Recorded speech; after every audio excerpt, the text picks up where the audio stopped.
opinions and views expressed in the following program are those of the speakers and the host, and do not necessarily reflect those of Yoakley Scott Corporation and your sports network. Yeah, I've been closer to Jesus before, so can you help me out? Oh, can you help me out? Am I on my own? Am I on my own? Or can you help me out? Am I on my own? Am I on my own? Or can you help me out? Can you help me out? I've been scared to look in my soul.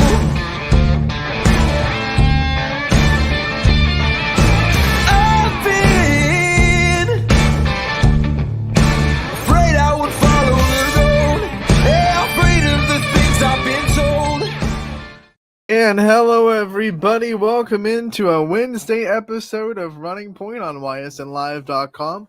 Brought to you by our good friends over at Greenwood Chevrolet in Austintown. Anthony Hartwig alongside Scotty Mencher in a new habitat today. Scotty, how we doing? Yeah, I'm good. Change scenery today. Sometimes you gotta change it up. Also hatless today, which is I know first time I'm not wearing a hat on the show. You're Quite a really while. changing things up, man. Yeah. You're really changing things up. Well, I asked my mom's opinion and she just gave me a haircut and a fresh shave. So she said she thought I should roll with that today. So, when mom says it, you got to go with it. Yeah, Mother knows best, Scotty. That's one thing you always have to know. Mother knows best. And a fresh haircut, gotta show that off. You gotta show it Yeah. off, man. Yeah, for sure. As much as I love hats, and I truly do think there's a hat for every day of the year, Oh, you're talking to me. Like, you got to I got show hats. off. I mean, the hat rack right there, completely full and stuffed of hats. May have a hat problem, maybe. Little bit of a hat. I'll never admit it. I think a few of us on this network have the hat No, problem. we all have our vices, right? Yeah. Gotta have vices in life, right? How are you, Ian? I'm doing good. We've been trying to just squeeze softball out, and don't want to give up the season. Austintown Little League still undefeated in the winners bracket. They'll be playing tomorrow night in a winners bracket matchup. So can't wait for that. I know the last couple of days, well, I should say yesterday, kind of marred in Little League softball with rain. They weren't able to get a lot of games in yesterday, but I think the schedule is still there for tomorrow. But just been watching a lot of softball. Athletes Unlimited will be playing in Greenville as well as part of the World Series kind of partnership that they have. So been trying to just take my fill of softball. It's the last weekend of the WPF regular season. It's trying to take my last gas for the season before we start to focus on all volleyball, football, soccer, golf, all the fall sports that we have. Yeah, for you, is it like, I'm sure you got mixed emotions because I know how much softball is close to your heart, so it's got to be kind of bittersweet for you, right? But you got to be excited about the fall season coming up. Yeah, I don't want it to sound like I don't love the other. I love all the sports, and when a sports season hits, I'm all into it. I mean, anyone that's been watching this show knows that we dive headfirst into sports coverage. But personally, my favorite sport is softball. It's the sport I know the most about. It's the sport I coach. So naturally, it's the one that I'm going to watch a little bit more. And for us up here in Northeast Ohio, it's different than a lot of other places down south where it's like, oh, you can still go to softball games for the rest of fall. Like here, it's like once it gets past September, you don't want to go to outdoor sports, unless you're a big diehard fan. I'm not going to a softball game in October when it's like getting into the 40s. Like, no, pass on that. Yeah, that got me thinking though, and it got the wheels spinning a little bit. I'm just curious, now that you touched on it, and you obviously like softball is very meaningful to you. I know, I've been on the show a while with you, and I could tell by the all the relationships you've built in the past how much it means. And I just wanted to know, I guess, before we get into it, as far not just not so much the in like game stuff, or the sport of softball, um on the field, but as far as like a life lesson off the field, what do you think is some of the most valuable things it's kind of taught you just about life in general? I think the biggest thing, and this is softball and baseball, is how to deal with things that don't go your way. Like, we love to tell people, you work hard, you do everything right, you will get what you are working for. And to an extent, that's true, but that's not always the case. Like, there are people that work really hard at stuff and it just doesn't work out. That's the way life works, right? You don't always get exactly what you want just because you work hard at it. And I think softball is a big lesson where you can do everything right, and we all know it. You can have the perfect swing and hit the ball on the nose, and it goes right to a fielder. You're out. You don't get on base. You don't get the result you want. And then you're like, okay, well, you have to deal with that. You have to come at the next at bat, do the same thing, and try to be consistency, I think, is another thing. But while we're talking about just dealing with things not going your way, you have to be able to, regroup when things aren't falling the way you want it to fall. Yeah, and I guess it's one of those things. Um, I guess, and so basically, what you're saying, just like in life, it's the same thing in softball and baseball. It could humble you Hmm. really Oh, yeah. quickly, is what you're saying. You will be humbled if you are a prideful person, I should say. You will be humbled very quickly by the sport of baseball and softball. And whether you're a coach, whether you're a player, you will quickly learn that there are, there's failure. There's a lot of failure. And one of the things I've loved talking to these college softball players that we've been talking to all summer in the Living the Dream segment, is that hits you really hard when you go from high school to college. And they've all kind of said it. When you step onto a campus, everything's bigger. The technology that can, detect your weaknesses is better. So the coaches are going to be able to pick apart your game, and you will feel like for a little bit like you completely lost the game of softball. Like, you have no idea how to play, because these coaches are going to be like, okay, you got to fix this, you got to fix this, you got to fix this. And in high school, you're hitting 700. You're feeling like there's nothing above you. You're it. And then you'll go to college and you'll be like, wait a minute, what do you mean my exit velocity needs to get better, and my launch angle is not exactly where it needs to be, and all this other stuff, all this like analytics that hit tracks can teach you, that all the colleges have. And then you have to be able to deal with that. You have to be able to say, okay, like, take that humble pie, eat it, swallow it, and then still be a confident person that says, I am good. They brought me here for a reason. I will succeed at this level, and then go forward with that. You got to be able to stay confident through the struggles. And a part of that is consistency, trusting the process and consistency that you have over the results. If you are a softball or baseball player, and I know I'm getting on like a TED Talk rant, but if you are a softball, baseball player that trusts the results more than you trust the process, you will eventually fall on your face and you will not make it to where you want to go. You got to trust the process more than you trust the results. Do you think that maybe that's part of the reason why it's so special to you, and near and dear to your heart, is the fact that not that the other sports aren't hard. They're obviously any sport is hard. You're gonna have your struggles. You're gonna have your difficulty.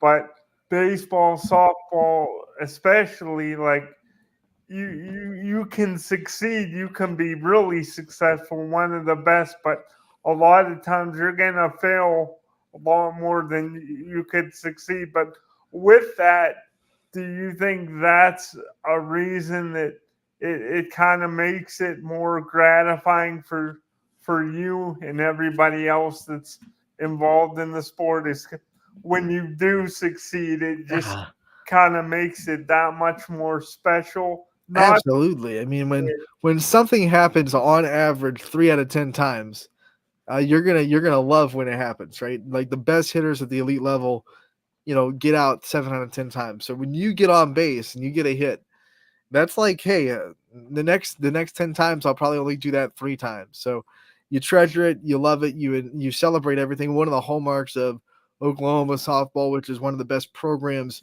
in the world right now, is celebrate everything. Celebrate every little victory you have, because you have to be able to do that. You have to see every little progressive step you take in the sport of softball. Scotty, something very exciting. We had a text right as we went live from Matt Hamley, the head coach of Austintown Little League. Hey, you want a guest today? Well, yeah, we'll take one. We'll take one. We'll bring Matt Hamley and a couple of members of the Austintown Little League on board. What do you say, Scotty? Let's talk to some players that are going for a World Series championship. Matt Hamley is going to be joined by Annabelle Mikesell, Kendra Lake, and Mila Hamley, and we popped them on from Greenville, North Carolina. Matt, thank you so much. How are you doing today? I'm doing well, man. How are you guys? We are good. We've been watching you from home, and we've been loving it. Awesome. Thanks for the support.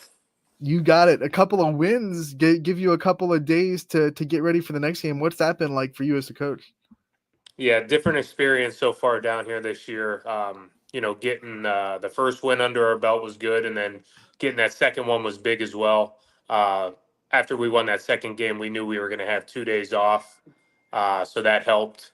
But now we're kind of in a weather delay situation where a couple of the games got rained out yesterday, and now they've had to make some adjustments to the schedule for today and set up a couple of double headers, which those are now delayed. So I don't know what's going to happen, to be honest with you.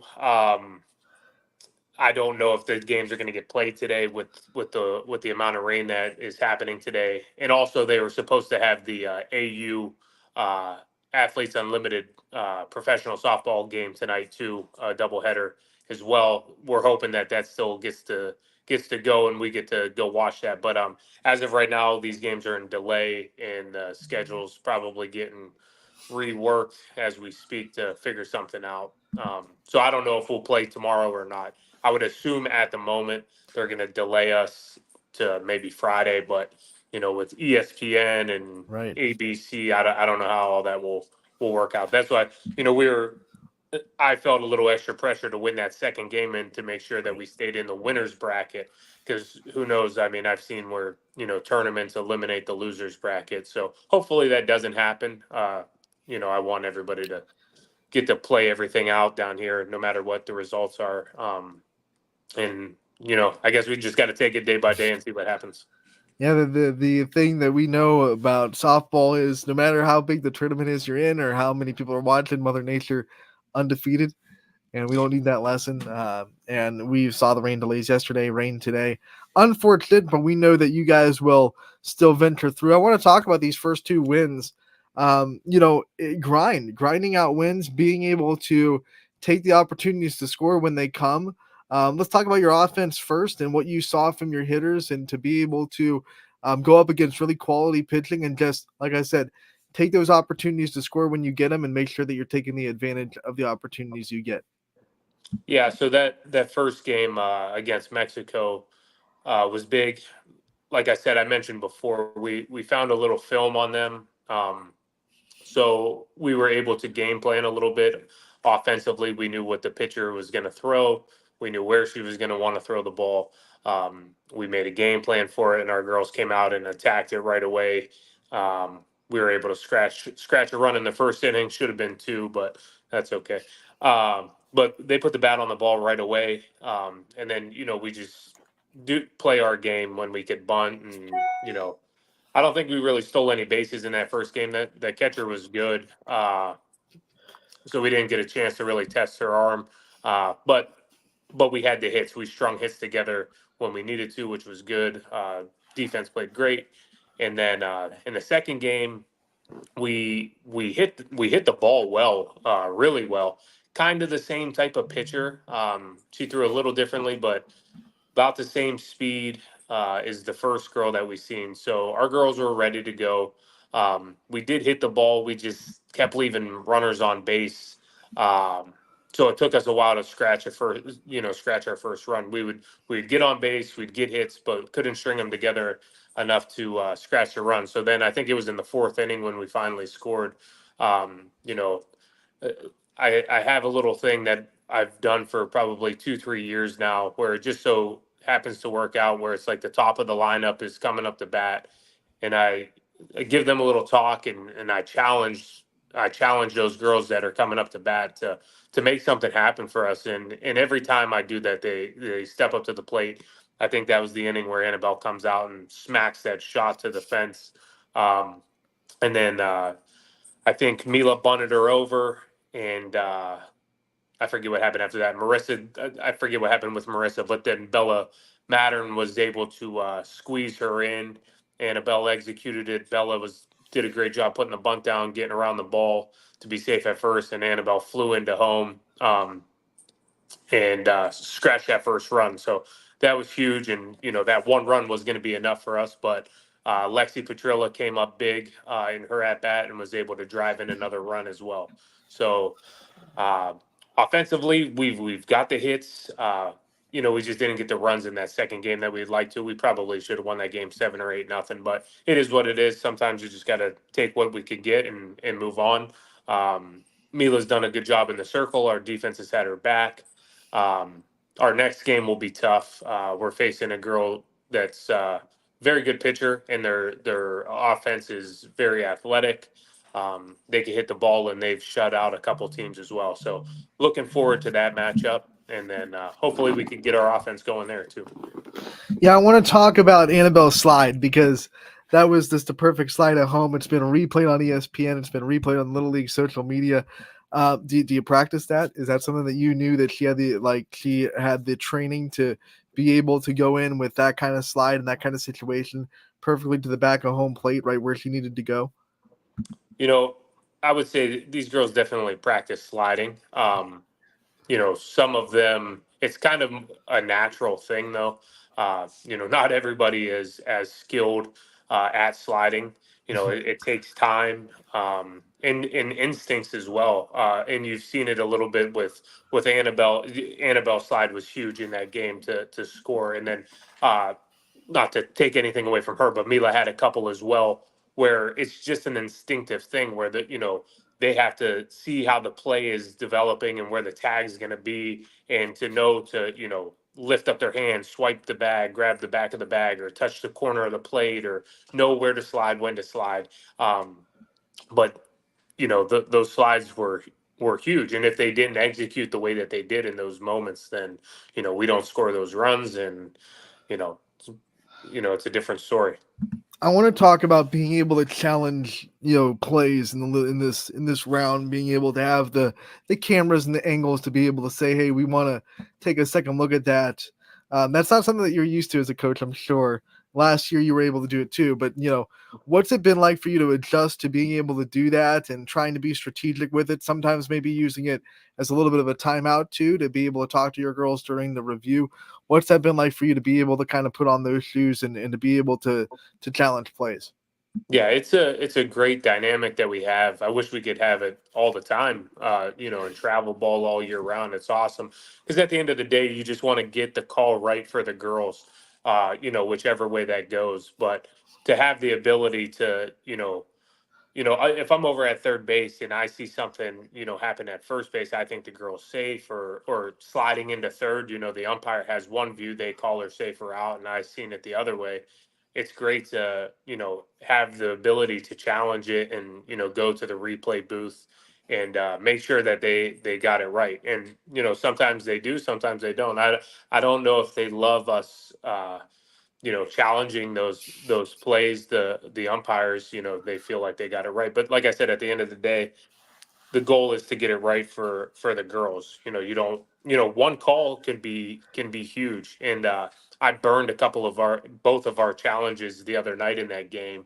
Um, luckily it didn't come back to haunt us, but uh, the one slide into third base, I seen something. I knew she was probably going to be out, but I kind of seen something where I thought Marissa was safe at third base, and then I also challenged Kendra being safe at first base, and it was very very close. But it's the same thing with like football. Sometimes it's they make the Right. call. It might be wrong. However, do they have enough evidence to turn it over and change the call? So the call on the field, is a big deal sometimes. For them to turn it over, it's sometimes it's going to be a little tougher. But at the end of the day, like I said, just getting the calls right for the girls. But it's great to have the ability to try. We've all become accustomed to those words, indisputable evidence, right? Yeah. Indisputable video evidence on the field. Coach, the other thing I want to talk to you about, which is new, is getting you mic'd up and being able to be heard on ESPN and everyone can hear the things you say. What's that been like for you to be able to know that people are listening? I don't pay too much attention to it. Obviously, I kind of just do my thing. Nothing really changes. Obviously, I gotta make sure I don't slip up and say anything too bad on TV. But other than that, I mean, I'm kind of the same person on mic'd up or not. Just trying to be positive to the girls when they're in the box. Celebrating when they get a big hit or slide or whatever it is. I would like to think that I haven't changed if I'm mic'd up or not. The ESPN crew loved the shout out to Coach Bob because it Oh was yeah. just, hey, remember what Coach Bob taught you? And they ran with that. They had a lot of fun with shouting out Coach Bob because there was no last name given. So it was just, hey, shout out to Coach Bob out there. It's real fun to be able to have those kind of moments, and I'm sure you're going to be able to look back on those games and watch replays and be like, oh, that was cool that I was able to have that moment with my player, or everyone was able to hear kind of how I was able to coach, my pitchers in the circle or my hitters in these big situations, and I think that's really cool to be able to have those moments. Scotty, you have any questions for the skipper? Yeah, I have a question for you. I was thinking about kind of, piggybacking off of something you just said. As a coach, I get the vibes. It seems like you have you stay pretty even keel, calm demeanor. But is it hard for you, and how do you find that balance of getting your point across, making sure your voice is heard, but also kind of not being like too loud and kind of like that jerk to where they legitimately like they start like tuning you out or fear you. I guess what I'm saying is, how do you find that balance of just keeping your cool, but also making sure that your voice is heard? Yeah, that's a great question. I would say overall, just being who I am. I've coached these girls a long time. Some of them for 4 or 5 years, maybe even more for some of them. And I'm very tough on them. At practices, I demand a lot from them. Uh, the standards are high, and I push them to be the best that they can be. However, when we get out onto the field, I do feel like I take a different approach for the most part, especially defensively. I try to tell them to, stay calm. Just, if they make a mistake, I'm not going to go out there and scream at them. I'm not going to rip them off the field and pull them out of the game. Mistakes are going to happen, and they know that I know that. And I want them to be loose and understand that that it's okay if they make a mistake. It's not the end of the world. They got to move on to the next play. However, offensively, you could probably see me get fired up a little more. I'm extremely aggressive on the bases. And one thing that I don't want to say I get upset about, but I'm very passionate about, is taking the next base when it's there. There's a couple times, and I say it all the time, people get caught watching the game sometimes. So say there's a play at home and our girl's safe at first base.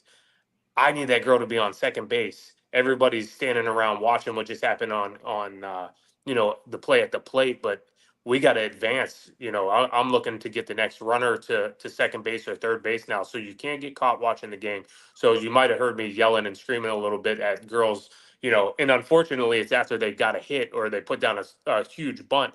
But I never want them to settle. And I tell them, do not celebrate when you get to first base or second base. You celebrate when you scratch a run and come across the plate. Don't settle for first or second. Keep trying to take 60 feet every second you get. Um, so that's when I get fired up. But I'm a fiery guy. However, in the games, I try to be somewhat calm. I don't think Matt Hamley could ever completely be a calm person. The way we've been watching you for the last couple of years coaching, ask us who you are, buddy. We love it. We know that your Austintown fans feed off your energy too, so never change, buddy.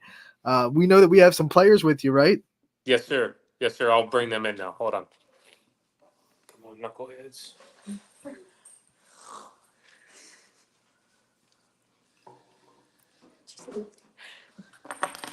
So we are joined by 3 members of the Austintown Little League team in Greenville, North Carolina. I think from left to right on your camera is Mila Hamley, Annabelle Mikesell, and then Kendra Lake. So we'll just go from left to right answering just to keep it all organized in these questions. Girls, one of the things I want to talk about first and foremost is what's it been like just handling the stage of Little League World Series and being able to stay calm, cool, and collected. If you take rotation lock off your phone, it'll show with you guys. Okay. There you go.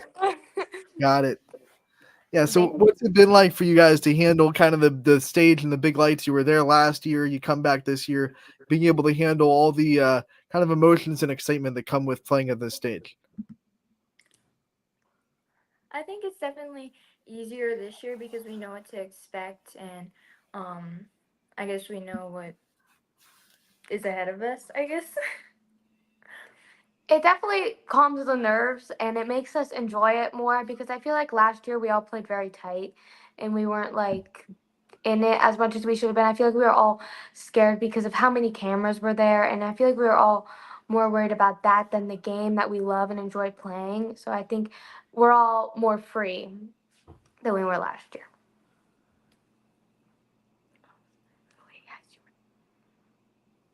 I want to talk about just the confidence. How much confidence do you guys have this year in yourselves coming into this, and now with 2 wins under your belt? I'd say that we're more confident than this year since we had a great regional competition. So I think we're definitely ready for the World Series, and we have great competition here. I think we're confident, but you don't want to be overconfident. You just need to stay within yourself and don't get too cocky about it, but we're confident enough to get through it. I also think that we were confident. I think everyone has been playing loose and it's been going great, and everyone's just having a good mindset. So I think that's going really well. I want to talk about the offensive side of your game, and I talked about this with Coach. You guys have taken advantage of the opportunities to score that you've been given. Scoring is hard at this level. You're getting a lot of good pitching thrown at you. From an offensive perspective, what's it been like to just find the opportunities to score and try to take advantage of every kind of opportunity you get? I think you have to be smart about what you're doing in the game to try and score. Like either you want to hit or bunt, and I think it's definitely important to know what you're talking about.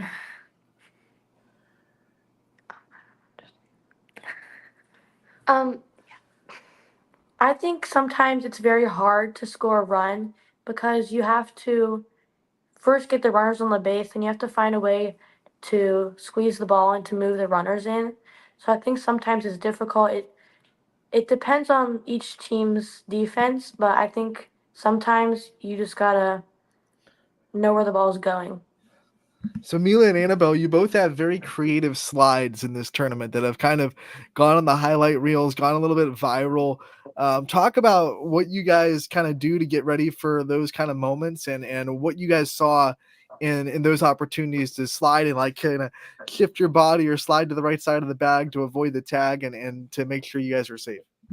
Honestly, mine for me, it's kind of just a thing that happens. I'm not trying to like really try and do anything special just to get to the bag and try to be safe. For my side, it was a little different because we needed a run, so I was trying to score. So when I saw the ball was down, I was going. But before I saw the ball was down, I saw that the catcher actually popped up out and went to get the ball. So I saw that there was a clear opening for me, and if I got away from her as far as I could, there would be less of a chance of her diving back at me and actually getting me. So I tried to get around her and as far away as I could of her. Kendra, I want to talk about your offense too, and being able to just find ways to help your team in this lineup that is, 1 through 12, just really good and consistent. How have you kind of found your role and found your place in this offense? I've kind of found my way in the offense by just making sure you know where the ball's going, and when you swing, you got to make sure you keep your eyes on the ball and just make sure you're keeping contact. Mila, got to talk about your pitching because it's been discussed a lot in this tournament. And last year, you pitched well, but it was well documented that you pitched a lot leading up to the World Series, and there were some things that I'm sure you wish you could have done better after that weekend was over last year. Talk about your mindset coming into this year, what your goals were, and what you wanted to do to make sure that you were putting your best foot forward in the circle this weekend. Well, this year, I guess it was a redemption round for us. So I was really focusing on doing the best I can for my team and focusing on all my pitching mechanics and trying to do my best. And then you two get to play defense behind her. And although you haven't been able to play much defense with all the strikeouts she's been racking up, what's it like to see her work in the circle and to be able to play defense behind a pitcher that's doing so many good things so far in this tournament? I find it so fun because I really like to I try to motivate people a lot, and I just like talking to her. I don't know if even she hears me. I don't really think she hears me, to be honest. I think I just blabber out a lot of things, but I just find it fun to support her and stand there even if we don't get much action. I find it just amazing the way she pitches. I love yelling in the outfield to her, even though she probably doesn't hear me. Yeah, it's just amazing watching her pitch.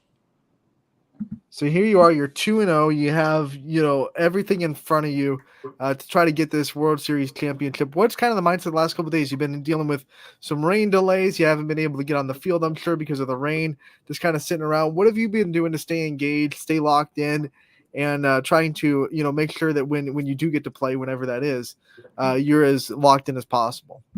You really just gotta try to stay within yourself and not try to get ahead of yourself and take it one game at a time. Just focusing on each win. Yeah, you just gotta stay mentally prepared for it. Mentally, physically, you have to just, yeah, take it one game at a time. No game's guaranteed. They play the game for a reason, so you just gotta stay mentally in it. You really got to stay focused on the game, take one step at a time. You can't just really think that you're going to go in a game and just say, "Oh, we're going to win this." You have to have a good mindset to go into the game. What are some things you guys have done in the last couple of days off the field that make this experience fun, that build team chemistry, and just make sure that you guys are enjoying the time down there in Greenville? What kind of things have you been doing off the field? We've went to a food bank today with the AU players, and we some shucked corn, I think it was, and we got to talk to them, and we got to give back to a community in need because we get a lot of things, so it's always good to give back. Yeah, I want to talk about AU being down there. You know, you get to see professional softball players are going to be playing games down there in Greenville. You get to meet them, you get to interact with them. What's that been like for you guys to be able to kind of rub elbows with literally some of the best players in the country? I think it's such an amazing experience to have them down here, and that we're also able to watch them, to look up to our role models, and also be able to have conversations with them and ask them questions. Yeah, it's really cool to get to meet people or like really good softball players because like they're who you look up to and like who you want to be like. So you always like pick one that's like, oh, want to be like them when I grow up. It is really cool meeting all these people you would see on television and just thinking about how you would also look up to them one day and maybe that one day you'll be them on television. It's really nice to meet them. And we can't let you guys go without talking about the Minions video after the win Oh my on Monday. This one, it exploded on social media. It's been shared thousands on thousands of times. We shared it on YSN. Was that someone's idea? Was that creative? Who was the mastermind? I guess I should say of that TikTok slash Instagram reel. So like in the dugout during the game, we were already saying it, and so I guess someone was saying it. I wasn't there yet. People were saying it when we got out of the dugout, but they were like saying it, and yeah, the little league guy heard them saying it, so he was like, "Do you guys want to film that?" So we did that. It was super fun. It was classic. Great timing, and you guys nailed it. One of the last things I want to ask before we let you guys go is just shout out the community that's been behind you guys, the people, whether they're in Greenville watching you or watching at home, what they mean to you and how much you have felt the support of Austintown, Ohio, down there while you're fighting it out for a World Series championship. I think it's so amazing, especially since before we left, we had a send off. I think that was so good to know that our community is behind us and that they're rooting for us at home. It feels really good to have people behind you because like you can't do anything without people behind you because like yeah, you can't do anything without people behind you, so it's really nice to know they're there, and no matter what happens while we're here, when we go home we know that they'll be proud of us either way. It really is amazing seeing your community or your neighbors or your family and friends watching you at home, cheering you on, texting you, saying how good the game was. And it's also really nice having your community behind your back. Girls and Coach Hamley, we thank you so much for your time and hopping on with us to talk about your time down there in Greenville. We wish you the best of luck the rest of the way. We hope you bring back a big trophy, and we can't wait to see you again real soon. Thank you. Thank you. You got it. That was a great spur of the moment interview with Austintown Little League players and Coach Hamley. Scotty, we're we've already talked about it. We're just rooting so hard for this Austintown Little League team. We've been talking about them. Feels like for the last month now since they started their journey back in the district tournament. I don't know if you've had a chance to watch the game, Scotty. One of the cool things about the ESPN broadcast is kind of you get the A team, I guess you could say, of ESPN softball on there to talk about these players and to hear like kind of their perspective of what they're seeing. And when I hear Amanda Scarborough, who calls, the College World Series and calls the biggest moments for the biggest pitchers and is able to see all those. And when she watches Mila Hamley and says, "This girl's special. This girl's got something that I see in her velocity and her pitch movement that is really, really good right now, especially for a 12-year-old and 12-year-old level." That just like, man, that gets me fired up.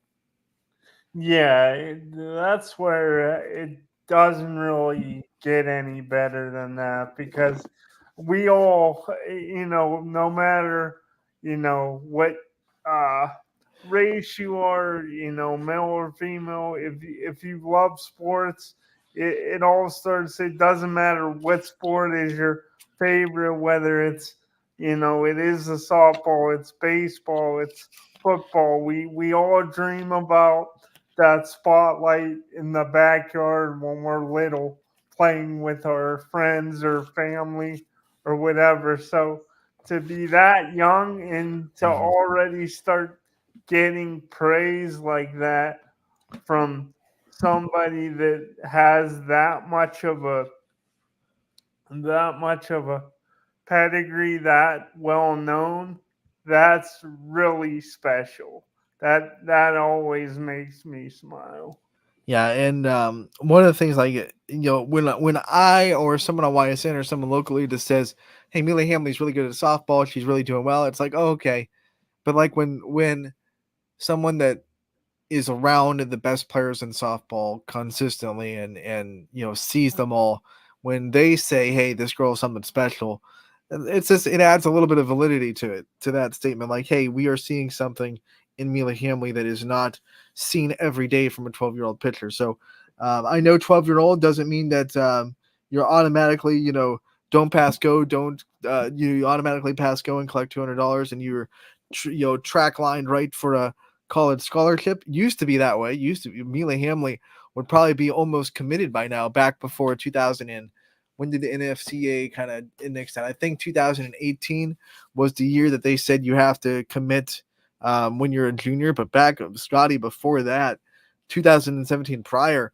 there were girls that were committing before they stepped on the high school field. So back in the day, you probably would have seen Mila Hamley commit to a school probably after this summer, which is crazy to even think about. But back to my point, like this is Mila Hamley clocking out, topping out at 62 miles an hour. Like that's where the ESPN radar gun has had her so far in this Little League World Series. Like that is nuts. We do not see that from 12-year-olds every day.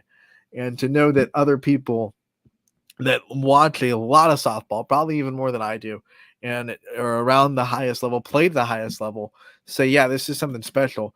That's really cool. That's really cool. Knowing that we have something down in the track line, Austintown Fitch, right after Sydney Watts is done, to go and be another special pitcher in this area that can do a lot of really awesome things. That's really cool. Scotty, we're going to take a commercial break. When we come back, we will see what's on your mind. We'll ask the most dangerous question in online streaming. What's on Scotty's mind? That's coming up after this commercial break on Running Point, brought to you by Greenwood Chevrolet in Austintown. 21 News delivers the news as it happens, using the latest technology from where it happens. Live here outside the Mahoney County. On air, online, Wednesday afternoon weather update. Very dangerous. and on the 21 News social media platforms. I'm on the road right now. 21 News, the Valley's only locally owned source for trusted news since 1953. Craftsmanship to us is 60 years of pride and dedication. Passed down from generation to generation. The hardwood floors that your kids take their first steps on.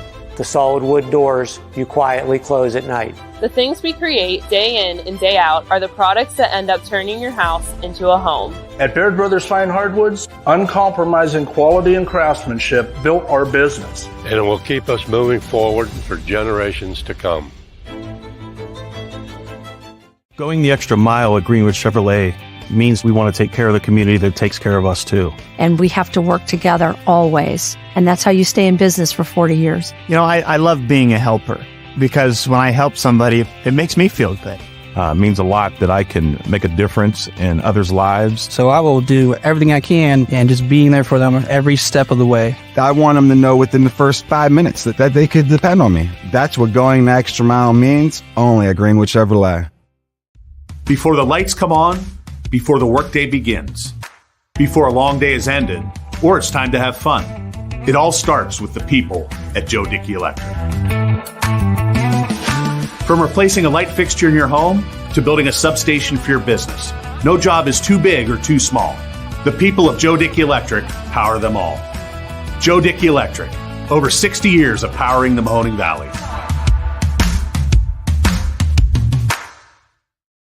Welcome back to Running Point on ysnlive.com, brought to you by our good friends, top of our heads right there, Greenwood Chevrolet in Austintown. Scotty and Anthony alongside with you. Scotty, it's time. It is time, my friend. The most dangerous question in all of online streaming. What's on your mind, buddy? All right, let's get dangerous. Here we go. I was excited before our show today. I recently watched your interview with Phil Walters Gerard volleyball coach, and I wanted to kind of pick your brain a little bit. You were asking him about the expansion, and I guess we'll start there. Do you think, like with most sports, are you one of those that you think kind of that expansion is always a good thing, and it changes up maybe some of the it makes things more interesting, more schools, more people get a chance to get showcased, or do you think like some of the expansion and it's happened in other sports too, plenty of other sports, but do you think sometimes expansion, it's good for fans, but it does make it kind of tougher and it's harder for coaches? So kind of that double-edged sword. But what are your thoughts? I think, and this will probably be different for every sport. I think there are a little bit more cons for, I mean, a little bit more pros, I should say, for a sport like volleyball that was, it was a little bit hard to say, let's just say like Gerard, who used to be Division 2, now they're Division 5. Like that's a big jump to say, hey, you're a Division 2 team. You have to play all these schools that really don't line up, and we see now that they've expanded it, don't really line up with your size all that much.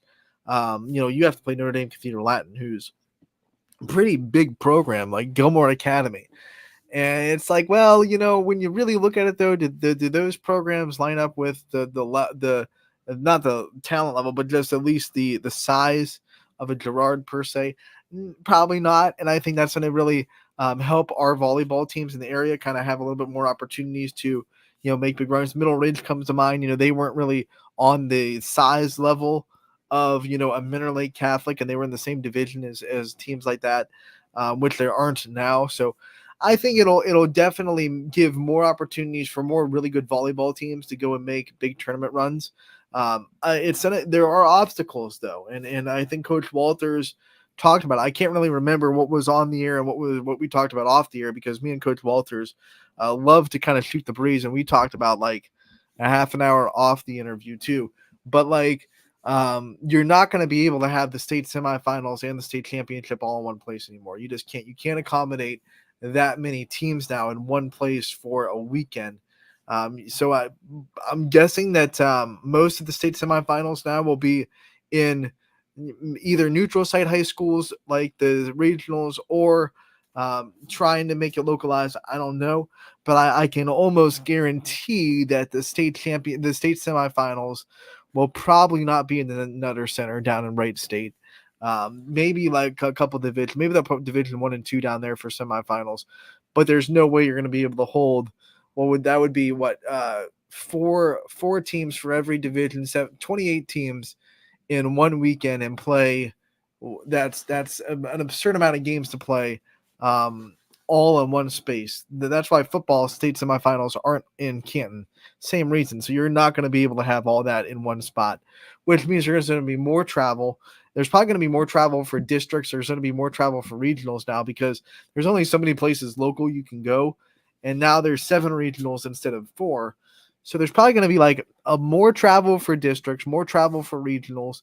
But I think coaches, maybe not ADs, because the ADs are the ones that have to deal with all that, logistics of getting their teams places. But if you ask coaches, hey, would you trade a 2-hour bus ride for a better chance to win a regional, get the state? Yeah, let's go. Let's do it. Let's make sure that whatever it takes to give us a little bit of a better edge to get into the state tournament. And that's what it's all about. It gives more student athletes the opportunity to get to that level, and there are a lot of teams that probably have the talent to deserve it, but just were stacked up against teams that they were not going to beat at their level. It was just not going to happen. And now we have a little bit more. I think there will be a little bit more parity. Yes, there's still going to be good teams in every division.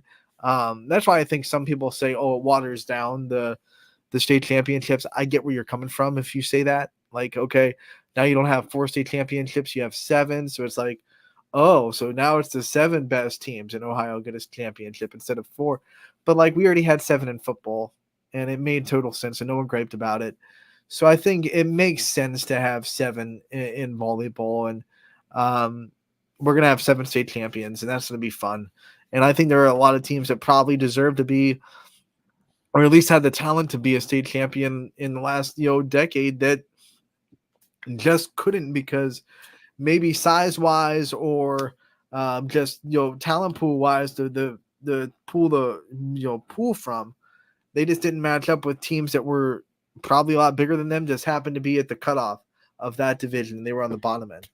Now there's still going to be those teams. We talked to Canfield, who they're on the small end of a division, so they're going to be facing teams that are bigger than them. That's always going to happen. But hopefully the gap isn't going to be as big between the biggest team in your division and the smallest team. The gap should be a lot smaller, and I think that's what they're aiming for.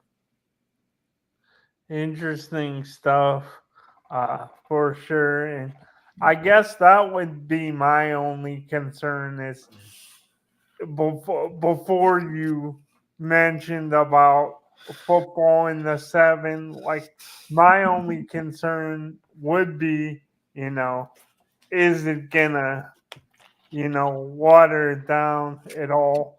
But I think with what you just stated, like I don't really like. I think there's definitely gonna be more pros than cons. I mean, like, do you think that football is watered down because it has 7 division championships instead of, let's say, 5 or 4?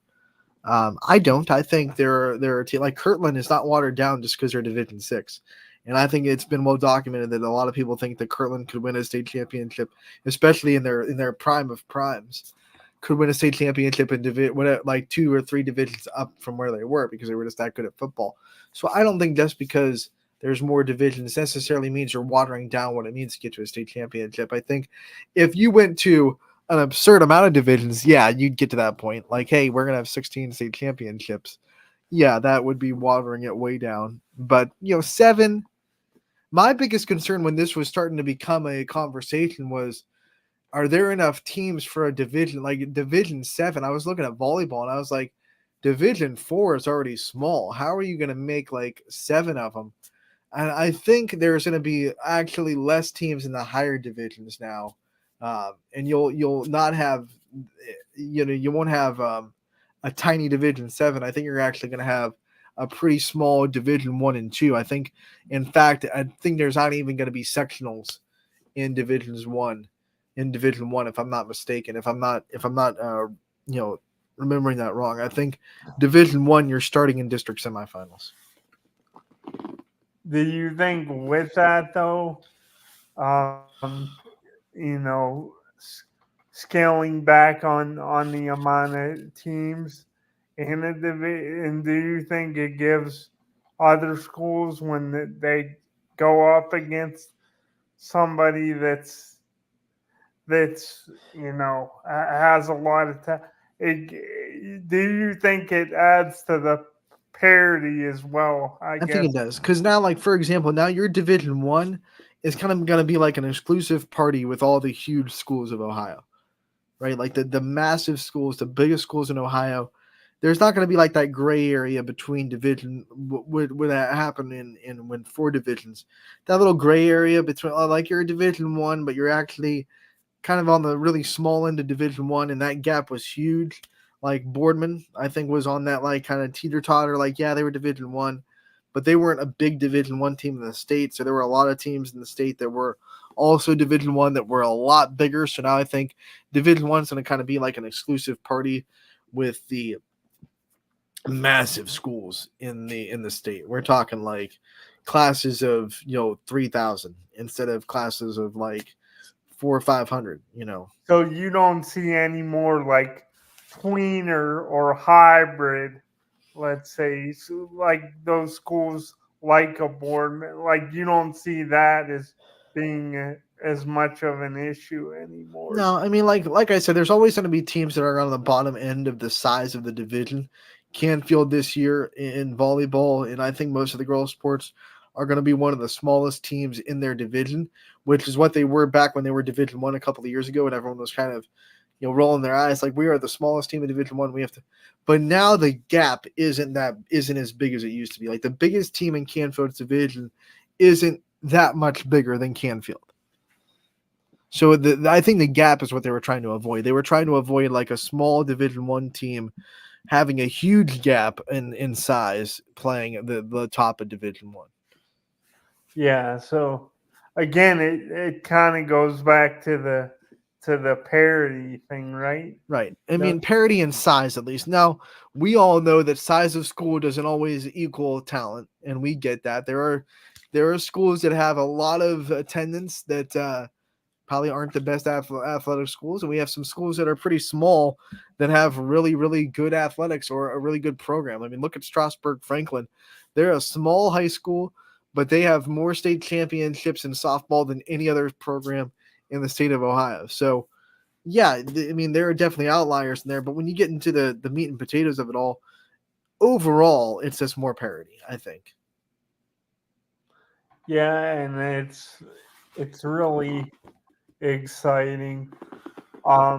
This is one final thing I wanted to ask you, because I know we're getting close to 2 here, but one final thing I wanted to ask you, when it comes to schools like Girard and other schools that have lost good players, lost a lot of seniors.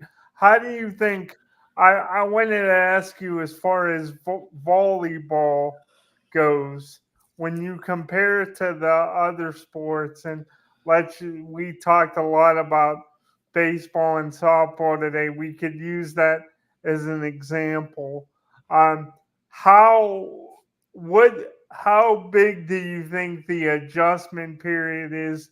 Do you think Girard, because they have somebody like a Necro Cochran, even with the losses of last year, do you think it's kind of just that instead of a rebuild, it's more of a reload thing? Or I guess what I'm saying is, when it comes to volleyball, what is the biggest challenge? How does it compare to a team losing valuable seniors in like a sport like baseball or softball? Do you think it's a bigger adjustment in volleyball, or do you think it's kind of easier?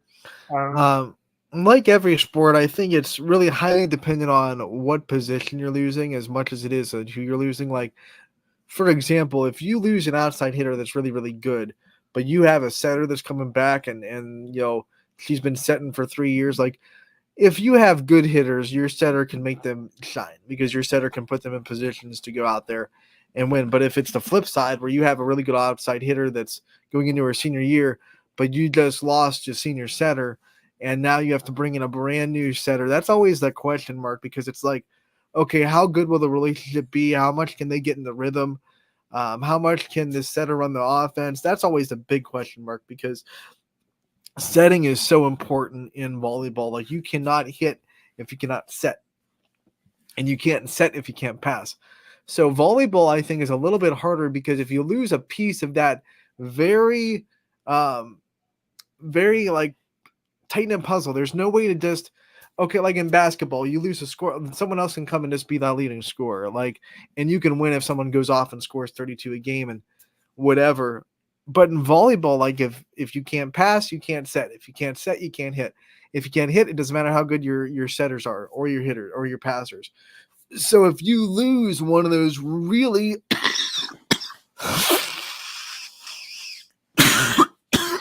excuse me, if you lose one of those really important pieces, all of a sudden you're sitting there like, well, how are we going to pass?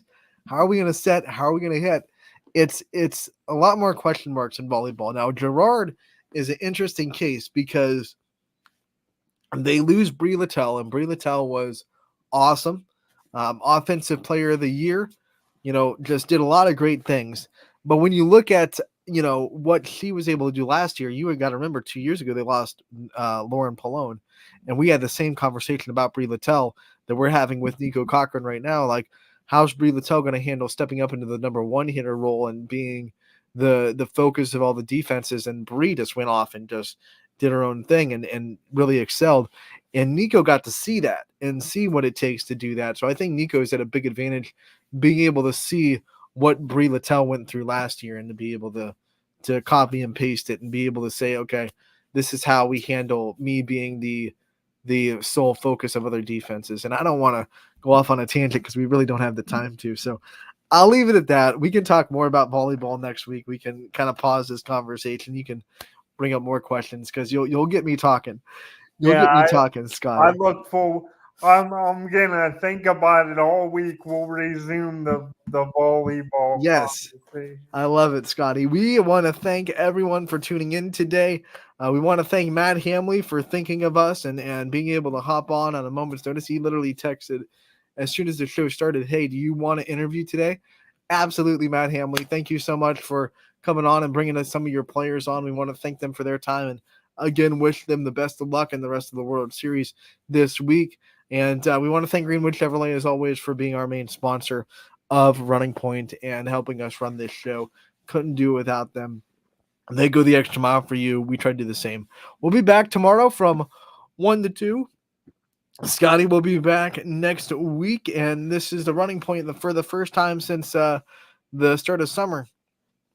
We'll also be back on Friday, so we have a full week of Running Point coming at you. Thursday and Friday, we'll be back 1 to 2. Scotty will be back Wednesday 1 to 2. We're going to have some fun, preview some more fall sports, and get you ready for football, volleyball, soccer, golf. So thank you so much for tuning in. We'll see you real soon.